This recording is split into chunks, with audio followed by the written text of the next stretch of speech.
Halo, selamat pagi. Jadi balik lagi di FKR Motobike. Sebelumnya gue mau ngucapin minal aidin wal faizin, mohon maaf lahir dan batin ya. Hari ini hari Rabu 8 April 2025. Jadi hari ini kita mau ganti oli dulu untuk motor Panigale v4s. Nah, jadi hari ini gue itu pakai oli dari Shell Advance.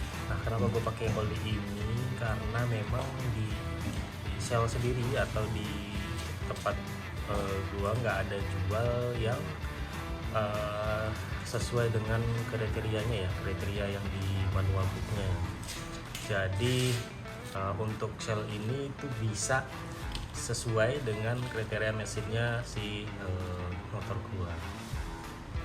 Sekalian untuk saringan olinya gue pakai dari KN. Ini lagi proses pembongkaran, proses pembukaan untuk bodi bawah, nanti kiri kanan ya, kiri kanan.